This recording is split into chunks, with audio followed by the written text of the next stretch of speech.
Alright, gang, welcome to Uber Talks, brought to you by CourtesyRide.com, KURTESYRIDE.com. Subscribe to my channel at UberCourtesyRide.com. Again, KURTESY.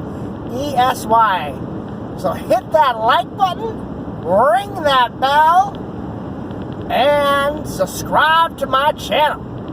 I got 50 now and I want 1,000. So I know I have a lot more than 50 friends out there. So I'd be expecting you folks to be subscribing soon. Alright, topic of the day.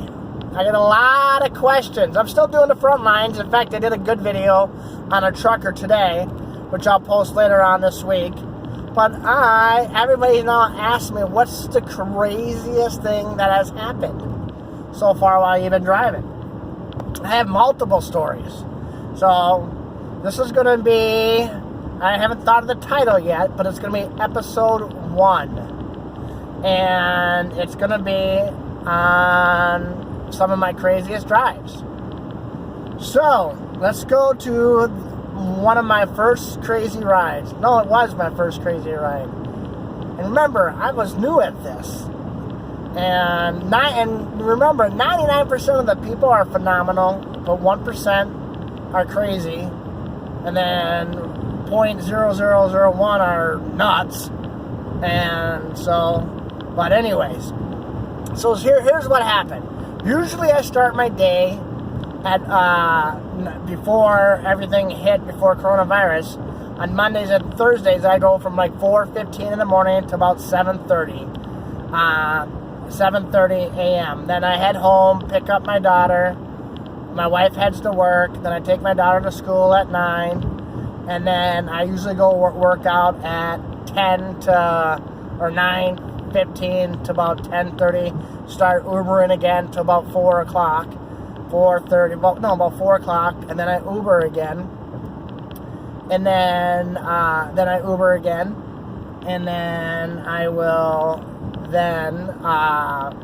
bring my daughter home from school. And then I head off, while my wife comes home, I'll head off home. Head back out, actually. And then I usually Uber to about 8:30. That's like Monday through Thursday. But now that Uber is the airport runs are pretty much don't exist anymore. So now I pretty much go from like 10 to 8 every day. But anyways, so that's kind of gives you my schedule. And so one of my first rides was I got up at like 4 o'clock and I was out the door by 4:15. I get a ring. All right, it's probably an airport run. But lo and behold, I went to this house, and it was in Richfield off of 494. And I'm like, okay. And there's an apartment. And then 2 guys came out, and they were, oh my God, they were just crude and just crude and vulgar. Saying that my sister's coming out and things like that. And I'm like, one was white and then one was black, which has nothing to do with anything. But the person that came out was basically came out. She was Hispanic. But the girl that came, so the 2 guys that come into my car were just vulgar as always. However, I'm waiting in this car, and a girl literally took a half hour to get into my car. And if I was doing it now, I'd just say, hey, it's time to get out and leave. And you guys get out and leave, I gotta do it. But I was relatively new, and I'm like, okay, this is the first time it's ever happened to me. And so, but finally, she took about a half hour. Mind you, this is 4:15 in the morning. And then, so around 4:15 in the morning, then, she finally comes to my car around 4:45 in the morning. I'm like, oh my God, and she is high as a kite.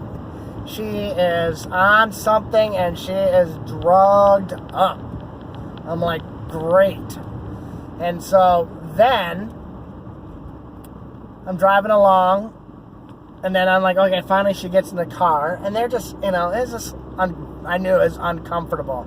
And I looked down, and I'm like, okay, where do you guys want to go? And so, at 4:15 in the morning when I picked them up, they wanted to go to Mystic Lake at 4:15 in the morning. I'm like, oh, that's crazy. But okay, I'm like, I'm chuckling to myself, oh my God. All right, I'm like, all right, these guys are crazy.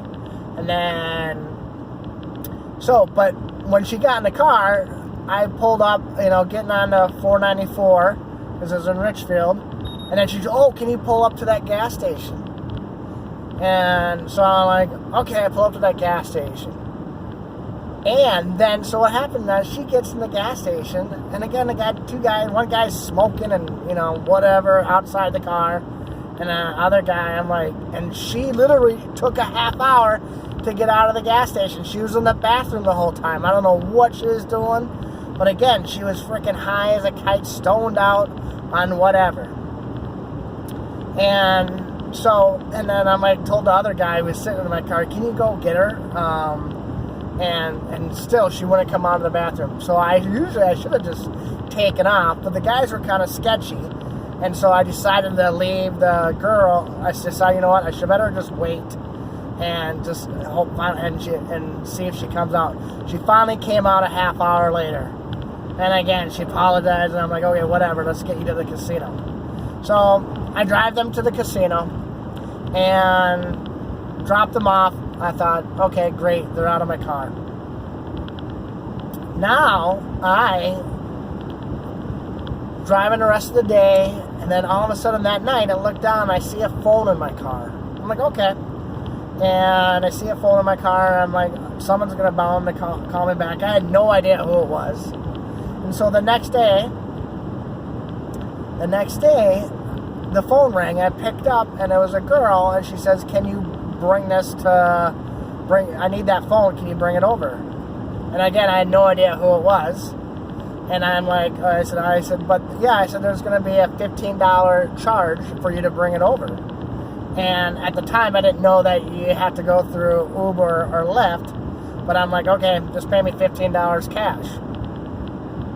So I'm paying, so she's paying, so basically, I left, headed to their place. If you want me to go over there now, I said, you got to pay me $15 cash, because that's just out of my way and wasting my time. Yeah, and she goes, well, okay. And so then what happened was, I pull up to the area, and I'm like, gosh, crap. It's the house where those crazy people were from yesterday morning. And then all of a sudden, I see this girl, a different girl, coming out, and I see the same guy from one of the guys from yesterday sitting by the door, the corner. And I just want my $15. And so I was like, so I rolled down the window, and I go, and it was a different girl, and I rolled down the window, and I'm like, hey, I said, here's the phone, where's my cash? And again, now I would just go through Uber, and to do it the right way. I didn't know at the time, because I was relatively new. And so I rolled down the window, and she then, and I said, okay, I'll give you the phone, where's my $15 cash? She goes, I don't have it, but I can pay you in other ways. I'm like, oh my God, gross. And because she was disgusting. And plus I'm married, happily, to a lovely wife named Connie. And so, but she wanted me to pay me in other ways. I'm like, oh my God, I gotta get out of here. So I'm like, here, take your phone, and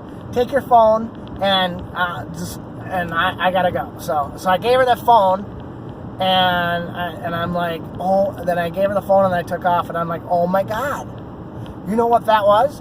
It's a prostitution ring going in that apartment in Richfield. And I'm like, holy buckets, it's crazy. And so I called the Richfield cops. So you can quickly call the Richfield cops. And I called the Richfield cops, and then I told them what was happening, but I didn't have the apartment number, but I knew where the apartment complex was. And then so they said they'd call me back, which they didn't. So I don't know what happened. So, but then later I heard on the radio that week. I said, yeah, there's sex trafficking always going on 694 and the 494 strip. And I'm like, God, that's probably one of those things. So, long story short, I got offered. She wanted me to pay me in other ways to give her phone back. And I said no, and I took off, and that was my worst thing that's happened to me while driving in an Uber car. So it was gross, it was disgusting. I want to get out of there as fast as I can, and